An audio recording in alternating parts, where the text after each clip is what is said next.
Kompas Zurdo Cikong, kuasa hukum ungkap alasan Dana Syariah Indonesia mengalami gagal bayar Kompas.com. 9 Februari tahun 2026, jam 16:13 WIB. Jakarta, Kompas.com, kuasa hukum, Direktur Utama PT Dana Syariah Indonesia DSI, Taufik Al-Jufri, Prismadani, mengungkapkan alasan terjadinya gagal bayar yang dialami perusahaan tersebut. Menurut dia, permasalahan utama PT DSI disebabkan oleh kesenjangan likuiditas yang berlangsung secara terus-menerus. Baca berita tanpa iklan. Gabung Kompas.com. Likuiditas adalah kemampuan memenuhi kewajiban yang jatuh tempo. Misalnya membayar utang. Hal itu disampaikan Pris usai mendampingi Taufik menjalani pemeriksaan sebagai tersangka di Direktorat Tindak Pidana Ekonomi dan Khusus JCPDeksus, Bareskrim Polri, Jakarta, Senin 9 Februari tahun 2026.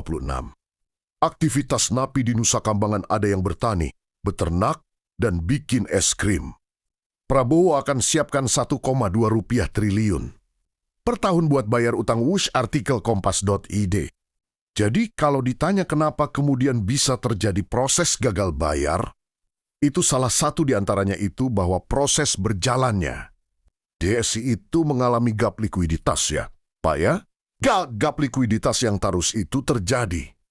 Kata Pris ditemui di gedung Bareskrim Jakarta, Senin. Pris menjelaskan, dalam kondisi tersebut, Taufik sebagai salah satu pendiri PT DSI berupaya melakukan berbagai langkah penyelamatan secara ekonomis agar perusahaan tetap mampu memberikan imbal hasil kepada para lender alias pemberi kredit. Powered by VidCrunch, beliau Taufik sebagai bagian dari salah satu pendiri mencoba untuk melakukan penyelamatan secara ekonomis. Ujarnya, tapi memang dalam kondisi tertentu. Beliau juga tidak bisa memungkiri. Ada beberapa hal yang coba untuk dicari. Solusinya, sambung dia, Pris mengatakan pemeriksaan terhadap Taufik pada hari ini masih berada pada tahap awal dan belum menyentuh materi pokok perkara.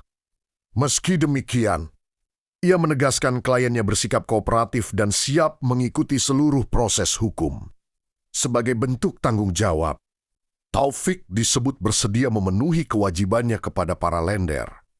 Perlu saya sampaikan kepada teman media bahwa secara prinsip, dari sisi Pak Taufik bersedia untuk memenuhi kewajiban kepada para lender. Kalau hitungan kita sementara dengan nilai itu, dengan nilai yang kita sudah hitung, beliau bersedia untuk mengembalikan 100%, jelasnya. Minta maaf ke para lender. Ia juga menyampaikan permohonan maaf kepada para lender atas permasalahan yang terjadi terkait dugaan penggelapan dan penipuan. Pris menegaskan bahwa tidak ada aliran dana yang digunakan untuk kepentingan pribadi Taufik. Menurut dia, seluruh aliran dana dapat ditelusuri melalui rekening koran